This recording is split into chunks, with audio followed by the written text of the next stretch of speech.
Good morning viewers. +2 commerce के subject fundamental of E business के chapter number 6 operating system के पहले part के अंदर हमने पहले किए थे कि इसकी डेफिनेशन, कौन कौन से फंक्शंस हैं, मेजर ऑफ एफिशिएंसी क्या होते हैं, डिफरेंस क्या होता है सिंगल यूज़र और मल्टी यूज़र ऑपरेटिंग सिस्टम के अंदर, और बैच प्रोसेसिंग क्या होती है। हमारा एक लास्ट टॉपिक जो रह गया था टाइप्स ऑफ ऑपरेटिंग सिस्टम, वो हम करने जा रहे हैं। ऑपरेटिंग सिस्टम की कौन कौन सी टाइप्स होती हैं।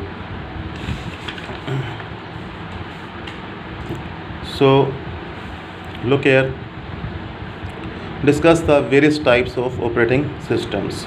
तो डेफिनेशन पार्ट आपने ज़रूर लिखना है जब भी कोई ऑपरेटिंग सिस्टम का क्वेश्चन आए कि डेफिनेशन मैंने आपको 3 तरह से बताई हुई है इसकी, कि या तो ये एक इंटरफेस का काम करता है between the user and computer. Second definition थी कि it is a set of programs, ठीक है। तीसरा इसमें हमने बताया था इसकी डेफिनेशन कि इट इज़ रिसोर्स मैनेजर, कि ये डिफरेंट रिसोर्सेज को, चाहे वो इनपुट आउटपुट रिसोर्सेज है, मेमोरी है, प्रोसेसिंग है, सभी को मैनेज करता है। उसके बाद हम करते हैं टाइप्स की 2 मेन है। जैसे पहली है सिंगल यूज़र, दूसरी होती है multi user operating system. Single user हम पहले कर चुके हैं कि उसके अंदर बताया था कि सिंगल यूज़र होता है, सिंगल प्रोग्राम होता है, टाइम इसमें डाटा की शेयरिंग नहीं होती, और जो कमांड्स हैं उसको हम इंग्लिश के लेटर्स को टाइप करके देते हैं। दूसरा आ गया हमारे पास multi user operating system. Multi user की एग्जांपल्स कौन सी हैं? Window, Unix, Linux. इसके आगे फर्दर कई सारी टाइप्स हैं जिसको हम देखेंगे। Number 1 multitasking operating system. तो नाम से पता लग रहा है कि कई सारे टास्क को एक ही टाइम पे एक्सिक्यूट करना। तो इस तरह का जो ऑपरेटिंग सिस्टम होएगा वो हेल्प करता है कि कई सारी एप्लीकेशन एक ही टाइम के ऊपर एक्सिक्यूट होती रहे।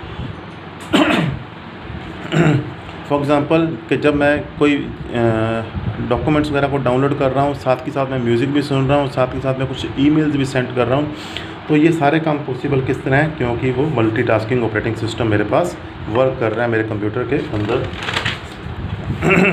नेक्स्ट इसमें आ जाएगा अब time sharing operating system. Time sharing operating system क्या होते हैं कि इस तरह के ऑपरेटिंग सिस्टम अलाउ करते हैं more than 1 users to work at the same time, कि बहुत सारे यूज़र्स एक ही टाइम के ऊपर इकट्ठे ही काम कर रहे हैं। इस तरह के ऑपरेटिंग सिस्टम क्या करता है? डिवाइड करता है कंप्यूटर के रिसोर्सेज को बिटवीन द डिफरेंट प्रोग्राम्स, कि सारे रिसोर्सेज को अलग अलग प्रोग्राम्स के अंदर थोड़ा थोड़ा हिस्सा बांट के दे देता है। तो इस तरह का जो इसने पार्ट किसी भी प्रोग्राम को दिया है उसको हम कहते हैं उसकी टाइम स्लाइस। आगे आ गया मल्टी प्रोग्रामिंग ऑपरेटिंग सिस्टम। इस तरह का जो ऑपरेटिंग सिस्टम होएगा ये अलाउ करता है कि बहुत सारे प्रोग्राम्स जो हैं एक सिंगल CPU के ऊपर चलते रहें। उसके बाद आता है हमारे पास मल्टी प्रोसेसिंग ऑपरेटिंग सिस्टम। ये ऑपरेटिंग सिस्टम के अंदर यहाँ पे ऊपर पहले मल्टी प्रोग्रामिंग किया था कि सिंगल CPU अटैच किया था, पर मल्टी जो प्रोसेसिंग ऑपरेटिंग सिस्टम है यहाँ पे हम कई सारे CPU एक एप्लीकेशन के लिए लगा देंगे। Such operating system uses more than 1 CPU to enhance the speed. Such CPU में वर्क 1 by 1, या तो वो 1 by 1 काम करते हैं कि एक ख़राब हो गया दूसरा अपने आप स्टार्ट हो गया, और work together. For example 1 for the online work, other for the batch processing. आगे आ गया नेटवर्किंग ऑपरेटिंग सिस्टम, जिसको हम डिस्ट्रीब्यूटेड ऑपरेटिंग सिस्टम भी कहते हैं। इस तरह का जो ऑपरेटिंग सिस्टम है, पहले एग्जांपल आप ध्यान रख लो कि जैसे LAN, local area network, and wide area network. तो इस तरह का ऑपरेटिंग सिस्टम यूज़ करता है सेवरल प्रोसेसर्स को जो कि इंटरकनेक्टेड हैं by the telephone lines. Each processor जो है परफॉर्म करता है स्पेसिफिक कंप्यूटेशन। यूज़र जो है इस तरह के ऑपरेटिंग सिस्टम के वो सोचते हैं कि शायद वो एक सिंगल प्रोसेसर सिस्टम के साथ में वर्क कर रहे हैं, बट एक्चुअल में वो मल्टी प्रोसेसर सिस्टम के साथ में वर्क कर रहे होते हैं। और इस तरह से कई सारे जो प्रोसेसर लगने के कारण वो कंप्यूटेशन उनकी क्या होती है? फास्ट। आगे हमारे पास आ गया रियल टाइम प्रोसेसिंग सिस्टम या ऑपरेटिंग सिस्टम। रियल टाइम का मतलब होता है कि विद इन सेम टाइम कोई काम कर देना, विद इन सेकेंड्स या with in fraction of second, साथ के साथ रिजल्ट हमें मिल जाना, इस तरह के ऑपरेटिंग सिस्टम। तो such operating system give result very quickly in a fraction of a second. It uses multi programming and multi processing. तो इस तरह के कंप्यूटर्स के अंदर के जो ऑपरेटिंग सिस्टम है वो मल्टी प्रोग्रामिंग भी है और मल्टी प्रोसेसिंग भी है, ताकि काम वो स्पीड पे हो जाए। मेनली सच ऑपरेटिंग सिस्टम्स जो है they are used for online inquiries, और ज़्यादातर ये यूज़ होते हैं ऑनलाइन इंक्वायरीज़ के लिए। जैसे इसकी आगे 2 टाइप्स हैं, हम देखते हैं इसके अंदर। Number 1 soft real time operating system. Such operating system जो है perform the request in the few second and return the processed data to system.